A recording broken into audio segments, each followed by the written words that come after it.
नमस्कार साथियों, की फैक्ट में आप सभी का स्वागत है। उम्मीद करता हूं कि आप सभी लोग अच्छे होंगे। सभी सनातनी और राष्ट्रवादी भाई बहनों से अपील रहेगी कि चैनल को सब्सक्राइब करिएगा, वीडियो को लाइक करिएगा और अधिक से अधिक लोगों तक शेयर कर दीजिएगा। संसद का पहला दिन, संसद का जो पहला और दूसरा दिन होता है, जो पहली बार चुन करके सरकार आती है जब 5 साल के लिए, तो 2 दिन तक का जो कार्यक्रम होता है वो शपथ ग्रहण का होता है। उसमें जो जितने भी निर्वाचित सांसद होते हैं वो शपथ लेते हैं। प्रोटेम स्पीकर को शपथ दिला चुकी होती है राष्ट्रपति। उसके बाद प्रोटेम स्पीकर को जो लोग सपोर्ट करने वाले सांसद होते हैं उनको शपथ दिलाया जाता है। उसके बाद बारी बारी से सारे सांसदों का नंबर आता जाता है, सांसद शपथ लेते रहते हैं। इतना ही काम था संसद के अंदर, और कोई काम नहीं था। लेकिन विपक्ष ने जिस तरीके की हरकतें की संसद के अंदर, मोदी जी मान लीजिए कि ये लोग 5 साल आपकी सरकार नहीं चलने देंगे। सरकार की तो बात नहीं कर रहा हूं, लेकिन संसद तो पक्का नहीं चलने देंगे। जब आप 303 थे तभी आपने ये गलत लत लगाई थी विपक्ष को। अगर जो आपका पिछला 17वीं लोकसभा बीती, अगर उस समय का जो आखिरी सत्र था जिसमें आपने 145-46 को संसद से बाहर फिकवा दिया था, वही काम अगर आप 5वें साल के शुरुआत में कर देते तो इनकी हिम्मत नहीं होती। संसद प्रोटेस्ट करने की कोई जगह नहीं है, संसद सवाल पूछने की जगह। विपक्ष सवाल पूछता है, सत्ता पक्ष जवाब देता है। जब कोई कानून बन रहा होता है, जब कोई कानून आने वाला होता है, उसमें कोई दिक्कतें होती है तो संसद में तख्ती लटका लेते हैं लोग, संसद में नारेबाजी हो जाती है, बेल में चले जाते हैं। वो समझ में आता है कि ठीक है, एक सही तरीके की सही चीज के लिए प्रोटेस्ट हो रहा है। लेकिन यहां तो शपथ हो रहा है, न कोई बिल, न कोई बात, न कोई बहस, न कोई डिस्कशन, न कोई 0 आवर। लेकिन राहुल गांधी ने क्या हरकत की?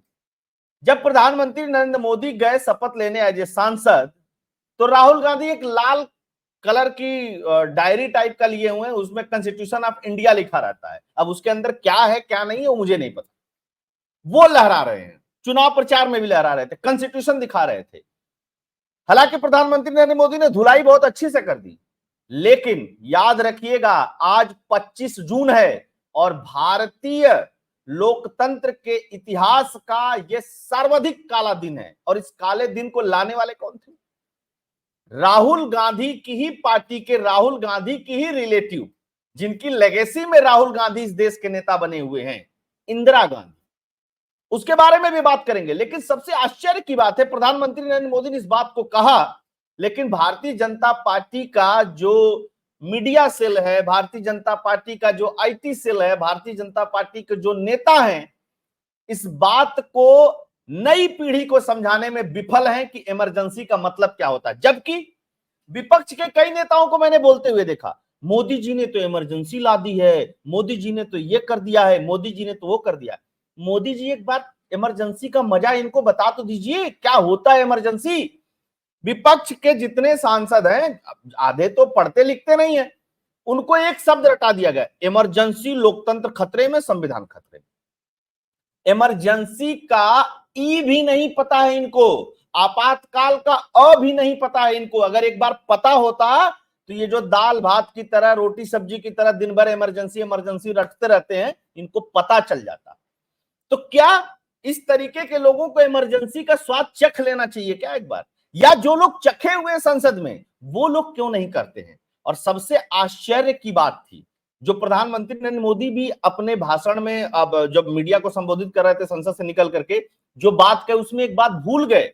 और मुझे लगता है कि संसद में जब राहुल गांधी डायरी दिखाएंगे, जब इंडिया अलायंस या विपक्ष डायरी दिखाएगा या कॉन्स्टिट्यूशन की किताब दिखाएगा, तो एक बात जरूर याद रखिएगा, भारतीय जनता पार्टी के लोग अगर ये वीडियो देख रहे हो तो मोदी जी तक पहुंचा दीजिएगा कि संसद में सबसे जीता जागता उदाहरण लालू प्रसाद यादव की बेटी मीसा भारती हैं। मीसा भारती, बहुत सारे लोग नहीं जानते होंगे इस बात को।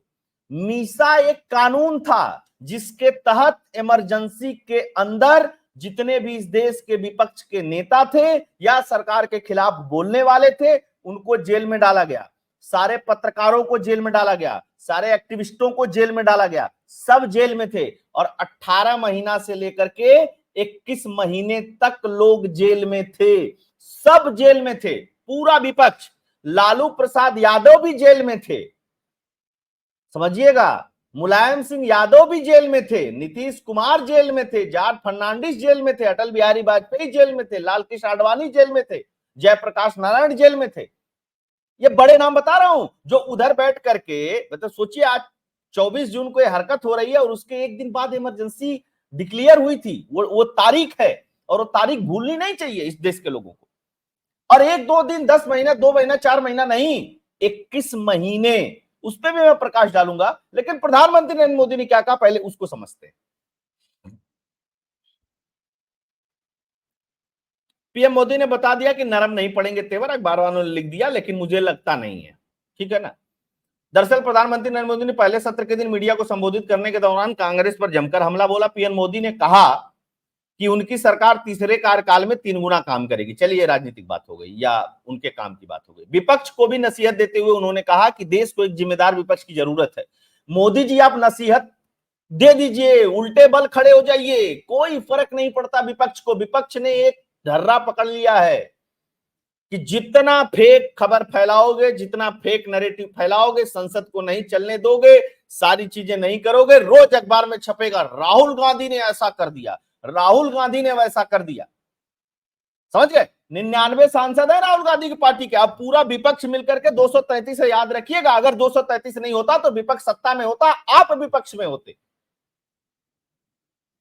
लेकिन आप 240 सांसद लेकर के आप मौन अगर रहेंगे तो ये लोग 5 साल आपको संसद में काम नहीं करने देंगे। सरकार तो छोड़ दीजिए, वो तो सरकार को तो जाकर के जनता के बीच में जवाब देना होता है ना। और लोग चाहते हैं, जो आपके प्रशंसक हैं, शुभचिंतक हैं, कि आप कड़ाई से इस देश के लोकतांत्रिक वैल्यूज को जिंदा रखिए। ये लोकतांत्रिक वैल्यू नहीं है, ये फर्जीवाड़ा है, साफ साफ फर्जीवाड़ा है।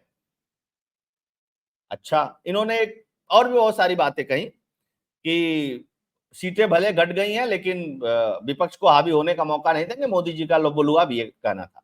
उन्होंने कहा कि कल भारतीय लोकतंत्र पर लगे काले धब्बे के 50 वर्ष पूरे हो गए हैं। नई पीढ़ी को यह नहीं भूलना कि कैसे भारतीय संविधान को खत्म कर दिया गया था, कैसे देश को जेल में तब्दील कर दिया था और लोकतंत्र को बंदी बना लिया गया था। 50वीं वर्षी पर संकल्प लेते हैं कि दोबारा ऐसा नहीं होगा। आप सोचिएगा, कांग्रेस दूध की धुली हो गई और उसके साथ ये अखिलेश यादव के पिता जेल में थे, यही तेजस्वी के पिता जेल में थे और वो कहानी गढ़ रहे हैं। और खुद मीसा भारती इस बार उस लोकतांत्रिक प्रक्रिया में एमपी बनकर के संसद में शपथ ली 24 तारीख को। और मीसा भारती का नाम मीसा भारती इसलिए पड़ा क्योंकि ये लालू प्रसाद यादव की सबसे बड़ी पुत्री हैं। और जब लालू प्रसाद यादव जेल में थे तब मीसा भारती का जन्म हुआ था। जाकर के खोल करके देखिएगा कि मीसा भारती का जन्म कब हुआ था, ये भी पढ़िएगा कि उनका नाम मीसा क्यों रखा गया था। क्योंकि मीसा के तहत ही, मीसा कानून के तहत ही सारे विपक्ष को बंदी बनाया जा रहा था। लालू जेल में थे और मीसा पैदा होती हैं, इसीलिए उनका नाम मीसा रखा गया था। कोट करना चाहिए ये, ताकि लोग जाने मीसा भारती का नाम मीसा भारती क्यों है, इसलिए मैं कह रहा हूं। इसके अलावा आपके ही मंत्रिमंडल में वरिष्ठ सहयोगी हैं राजनाथ सिंह जी, वो भी 18 महीने जेल में थे और 23-24 साल की उनकी उम्र थी और उस समय उनकी माता का देहांत हो गया, लेकिन उनको बेल नहीं मिली थी। इस बात को रखना चाहिए पटल पे भाई, इसमें सच को रखने में क्या दिक्कत है। जब विपक्ष इसी तरीके की बहस लोकतंत्र पे, संविधान पे, कॉन्स्टिट्यूशन पे लाल डायरी पीली डायरी दिखा रहा है, आप काय के लिए डर रहे हैं? अब डरेंगे तो फिर बहुत मुश्किल है। जब 303 में आपको ये लोग छकाए रहते थे तो अब तो आपसे अब तो बहुत मजबूत हैं ये लोग। बाकी सत्ता आपकी, सरकार आपकी चलानी, संसद आपको चलानी, आप जानिए। खैर थोड़ा आगे बढ़ते हैं और भी देखते हैं। विपक्ष ने लहराई संविधान की प्रतियां, राहुल गांधी मिनी वो सब लेकर के गए हुए थे और बहुत सारी बातें थी जो संसद में हो रही थी। अब जब मोदी जी ने धो दिया तो खड़गे साहब क्या कह रहे हैं? नरेंद्र मोदी संविधान और लोकतांत्रिक मूल्यों के को तोड़ने की कोशिश कर रहे हैं। कौन सा मूल्य टूट गया भाई? क्या हो गया? कौन सी चीज थी? आज तो शपथ हो रहा था तो कौन सा मूल्य तोड़ दिए? लेकिन खड़गे साहब तो खड़गे साहब हैं, वो तो नौकरी बजाएंगे ही अपनी भाई। अच्छा, इसलिए आज सभी पार्टी के नेता एक होकर विरोध प्रदर्शन कर रहे हैं। फिर लोग संसद के बाहर विरोध प्रदर्शन कर रहे थे। इनको पता है कि जो एनार्किस्ट हमने फैला करके चुनाव में इतनी सफलता पाई है, नरेंद्र मोदी को 272 सीटें नहीं जीतने दी हैं, वो कंटिन्यूअस 5 साल जारी रहे। ठीक, हम सभी नरेंद्र मोदी से कहना चाहते हैं कि आप संविधान के हिसाब से चलिए। नरेंद्र मोदी संविधान के हिसाब से चल रहे हैं, इंदिरा गांधी संविधान के हिसाब से नहीं चली थी। 25 जून है, अब भाजपा की ये जिम्मेदारी है। नई पीढ़ी को पता नहीं है, डॉक्यूमेंट्री बनाइए, लेख लिखिए। मोदी जी आपके यूट्यूब पे 20 मिलियन से ज्यादा लोग हैं, यूट्यूब पे लाइव करिए, इस बात का वीडियो बना करके डालिए, लोगों को पता चले नई पीढ़ी को कि इमरजेंसी का मतलब क्या होता है, संविधान को खत्म करने का मतलब क्या होता है, तब पता चलेगा। आप कह दिए, छोटी सी टिप्पणी कर दिए, उससे नहीं, बताइए कि क्या क्या हुआ था उस दौरान। खैर, अब थोड़ा सा आल आते हैं, इमरजेंसी पे भी चर्चा कर लेते हैं। आपातकाल के दौरान जेल गए थे, अब मोदी मंत्रिमंडल में है मंत्री, उनको तो बोलना चाहिए ना जो लोग जेल में गए थे। कौन कौन लोग जेल में गए थे? स्वतंत्र मीडिया, संवैधानिक संस्था, लोकतंत्र के प्रति विशेष चिंता का विषय बन गया था उस समय। राजनीतिक विरोधी, समाज सेवी, पत्रकारों को गिरफ्तार करके जेल में डाल दिया गया था। समझिएगा इस चीज को। अब कौन सा पत्रकार जेल में है भाई? उल्टे राहुल गांधी की पार्टी वाले यूट्यूबरों के ऊपर एफआईआर करा देते हैं, जैसे अजीत भारती हो गए, जैसे और बहुत सारे हैं। उधर कांग्रेस, उधर केजरीवाल की पार्टी पंजाब से एफआईआर करा देती है कि अरे तुमने हमारे खिलाफ कैसे बोल दिया है? देख लीजिए, इसमें लिखा हुआ है मोरारजी देसाई, चंद्रशेखर आजाद, कृपलानी, जयप्रकाश नारायण, अटल बिहारी वाजपेयी, लाल कृष्ण आडवाणी, मुलायम सिंह यादव, जॉर्ज फर्नांडिस, चौधरी चरण सिंह, लालू प्रसाद यादव प्रमुख नेता थे जो जेल गए थे, किसमें? इमरजेंसी में। और ये आज उनके साथ होकर के पिंगे बढ़ा रहे हैं कि हम लोकतंत्र नहीं खत्म होने देंगे। गजब हाल है भाई इस देश का है, और उससे भी गजब हाल भाजपाइयों का है। बहुत फेमस फोटो है इमरजेंसी की। इसके अलावा भी और देख लीजिए कुछ चीजें। Emergency declared, JP, Morarji, Advani, Ashok Mehta, Vajpayee arrested, उस समय के अखबार थे। और उसके बाद इन अखबारों में निकल भी नहीं पाया। भास्कर एक्सप्लेनर लिखता है, क्या लिखता है कि भ्रष्ट पोस्टर लगे थे, भ्रष्ट इंदिरा गांधी त्यागपत्र दो। समझ गए?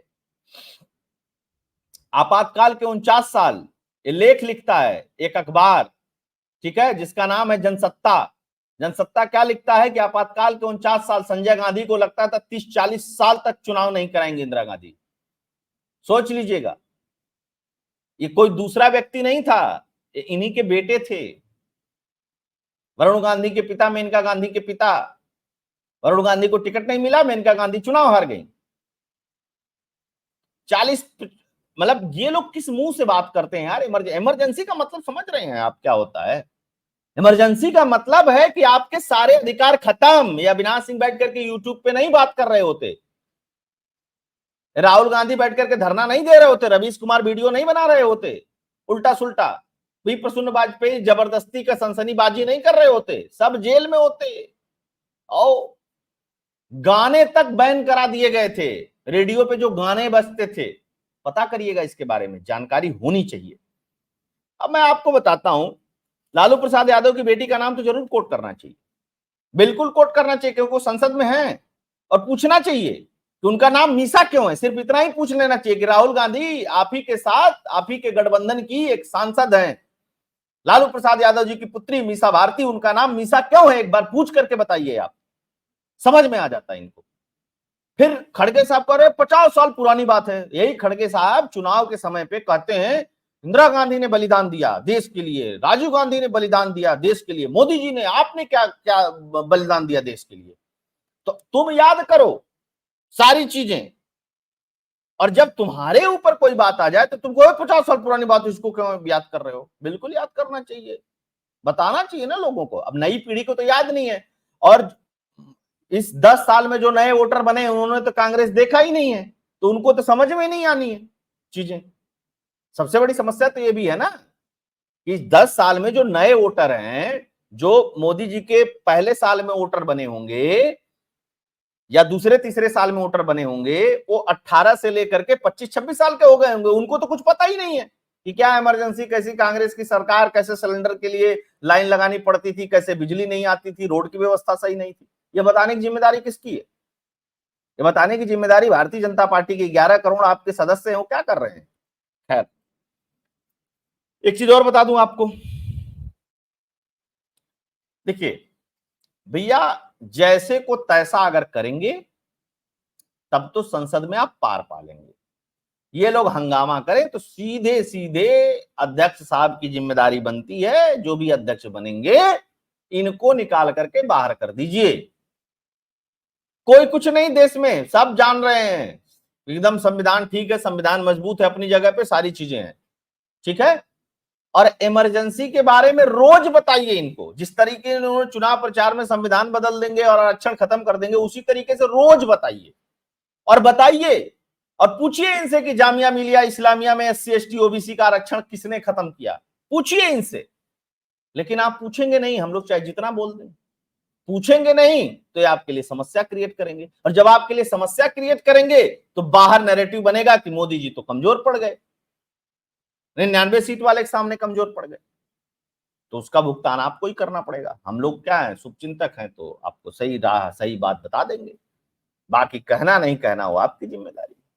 तो दोस्तों, होप ये वीडियो आप लोगों को पसंद आया होगा।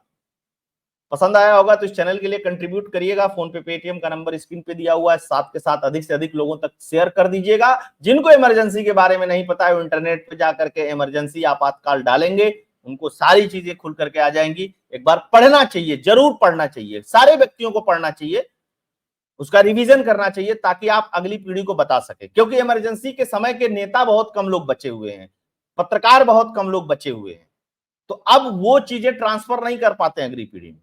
इसलिए अब इस पीढ़ी की जिम्मेदारी है कि इमरजेंसी की चीजों को पढ़े और अगली पीढ़ी तक लेकर के जाए। आप सभी जुड़े, बहुत बहुत धन्यवाद। जय हिंद, जय भारत, जय श्री राम।